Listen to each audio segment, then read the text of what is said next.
हे स्टार्टिंगला तुम्ही जे पाहिलं ना ते तुम्हाला पुढे कळेल. बट यार माझी काल रात्र एवढी घाण गेली ना, म्हणजे मी काहीतरी चुकीचं खाऊन गाडीत बसलो आणि कंटिन्यू उलट्या करत आलो. डोकं फिरत होतं पूर्ण यार. आता तरी ठीक आहे, थोडं घरदार सगळं आम्हाला सारखं. इथेही सुद्धा लेट उठलेलो. सगळ्यात शेवटी आंघोळीला मीच चाललोय. बट ते तर ठीक आहे की दादाची व्हायची होती म्हणून चालून गेलं. आंघोळ वगैरे करून झालोय आम्ही रेडी. आणि खूप दिवसा नाही यार, वर्षानंतर म्हणू शकतो की आम्ही ना फॉर्मल ट्राय केलेलं आहे. बट या फॅटमुळे ना फॉर्मल आडवं तिडवं दिसते. आरशात स्वतःला पाहून तोंडाला पावडर बिवडर लावून आम्ही निघालेलो आहे जिथे साखरपुडा आहे त्या प्लेसवर जाण्यासाठी. चांगले कपडे घातले आणि फोटोशूट नाही केलं म्हणजे झालंच झालं. चांगले 2-4 फोटो काढून घेतले दादासोबत, कॉंग्रॅच्युलेशन वगैरे वाले टाकायला आणि रील्स बनवायची. आमच्या एवढा टॅलेंट ना दुनियात कोणाकडेच नाहीये. म्हणजे विचार करा यार, माझ्या भावाचा साखरपुडा आहे आणि आम्ही त्यालाच म्हणतोय की तूच गाडी चालव, आम्ही फक्त मागं बसू. मस्त वाजत गाजत ना आमचं एकदम जोरदार स्वागत करण्यात आलेलं इथं. यार मुलांवाल्यांची वाईबच वेगळी येते, म्हणजे थोडं हटके. बरोबर ना सगळ्यात पहिले नाश्ता हादळला, कारण त्याचं रिझन असं ना की रात्री ओकून पूर्ण पोट रिकामं झालं. आता निघालेली ना आमची वरात म्हणजे ना असं की समोर जाऊन एक चक्कर मारून यायचंय. बँड वगैरे सगळं लागलेलं आहे. तिथून जाऊन नाचत नाचत आम्हाला यायचंय.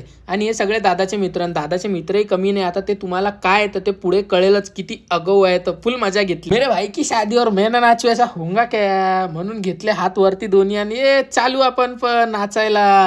दादाच्या बाजूला तर मी बसलो, बट मला माहित नव्हतं इथं बसणं मला एवढं डिफिकल्ट जाईल. म्हणजे यार दादाचे मित्र कंटिन्यू मला समोरून हसवत होते. मला हसू येत होतं यार. मला तर हसवलं आणि दादाची सुद्धा मजा घेतली. कशी ना ती आता तुम्ही पहा.